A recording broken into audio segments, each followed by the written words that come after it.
Hello everyone, welcome to our video. In this video, we will explain the application of linear regression analysis in determining the relationship between forest area and air humidity. Have you ever felt that the air around forests is cooler and more humid than in cities? Well, it turns out that it's not just a feeling. There is a scientific relationship between forest area and air humidity that we can prove through statistics. Through this video, we will show how statistics can help us understand how linear regression methods can be used to analyze the relationship between forest area and air humidity.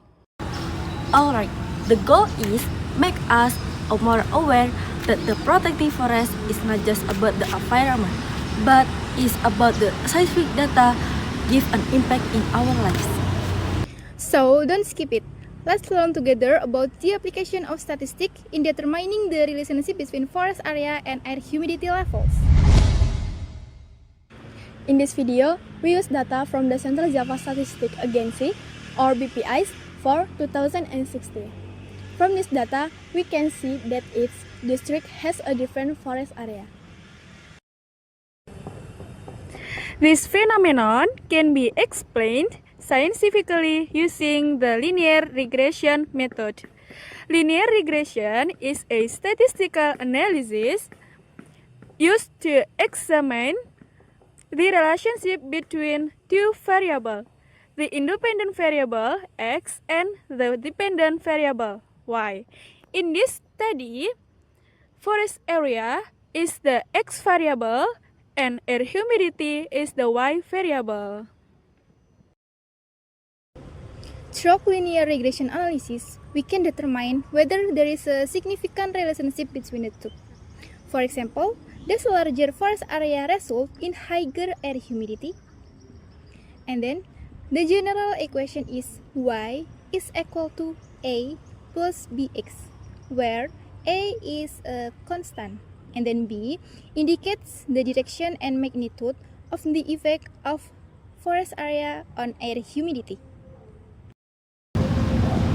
Therefore, using this linear regression analysis, we can demonstrate with data the important role of forest in maintaining air humidity. The topic we'll discuss below there. Now, we come to the most important, which is interpreting the regression result. From the analysis we have done, the independent variable we use is forest area, and dependent variable is air humidity. If we look at the ANOVA table, the significance value of the regression model is 0.315, which is greater than 0.05. That means the regression model we built is not significant. In other words, forest area is not able to strongly explain change in air humidity based on this data. Well, the coefficient table also shows something similar. The forest area coefficient has a significance value of 0.315, which means that this effect of humidity is also significant. Also, the direction is positive. The effect is very small. For every additional is humidity, the humidity is only increases by about 0.000037. This regression equation is also simple. Humidity equal 79.907 plus 0.00037 times forest area. This shows that even without this forest area, humidity base is already around 79.9%. The additional humidity due to forest area is very small, so the statistically show us that it has not been proven to have a significant effect. So, we can conclude that the relationships between forest area and air humidity is indeed positive, but statistically insignificant. This means that the relationship is not strong enough to be used as a basis for decision making. That's right. This also shows that air humidity may be more influenced by other variables such as rainfall, altitude, or climatic condition. What is clear is that from this result we learn is that in statistics, a positive coefficient is not necessarily significant. So further and more complete data are needed. I agree. This is an example of how statistics help us to see a relationship objectively. Although forest area is important, in this data we often found strong influence on humidity.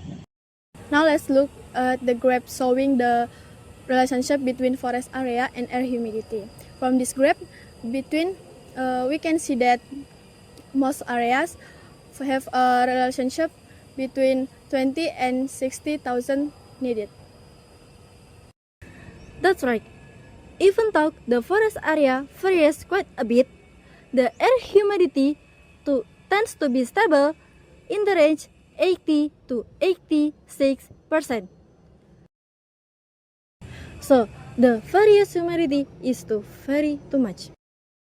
If you look more closely, there is actually a positive pattern in this graph. And the forest area is the larger and the air humidity is the higher. It's not very strong, but trend still visible. So overall, this graph shows us that the area with largest forests have a highly cyclic air humidity. The relationship is positive, although not very drastic. In essence, the existing forest still has an influence on humidity era. So, from our discussion today, we can see that statistics really play an important role in understanding the relationship between forest area and air humidity levels. With data analysis, patterns that were previously invisible become much clearer.